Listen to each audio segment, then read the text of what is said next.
This is one of the things that people are trying to hit DeSantis on. Oh, you've been governor of Florida. You can handle the beaches and the sunshine and all that stuff.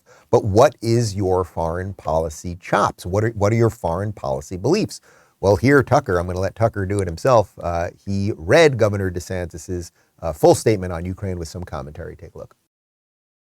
And then maybe the most newsworthy response that we received was from Florida Governor Ron DeSantis. DeSantis has well-known views on many topics, of course, but until tonight, no one could really say with precision where he stood on the war in Ukraine, which is arguably the most important topic in the world. And now we know.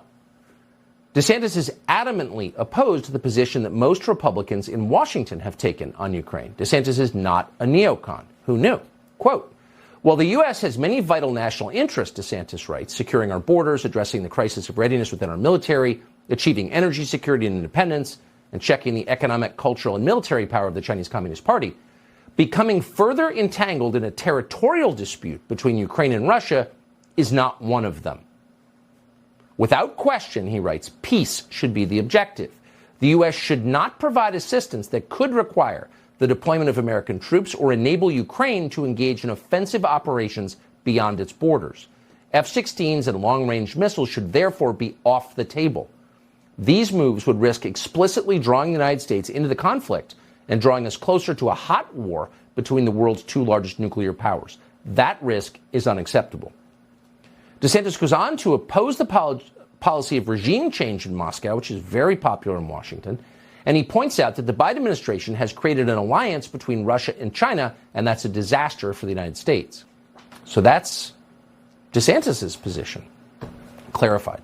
Okay, so before we get to the nitty-gritty on DeSantis's position, what's most interesting about this is you have to understand Tucker Carlson is mostly an isolationist. I don't want to speak exactly for him, but he's more along the lines of we should be caring about Americans. We should be caring about the heartland. We should be funding things so that people in America can prosper the most. That's really, I would say, Tucker's reason for being a public figure. That is what he cares about. That's what he's written about and talks about all the time.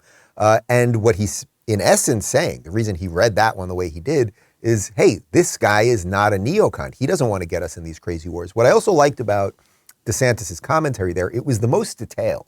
Do not give them certain weapons that could go on the offense. What have I been saying this entire time throughout the Ukraine war?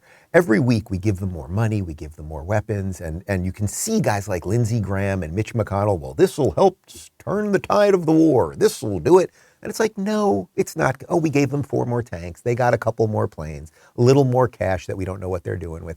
None of this has ended the war. It has elongated the war. It has gotten us into a protracted conflict that nobody knows how it's going to end, except the crazy guy on the other side of the world does have the biggest bomb. And he has quite a few of them. And that is a problem. So DeSantis is trying to give a somewhat measured answer there.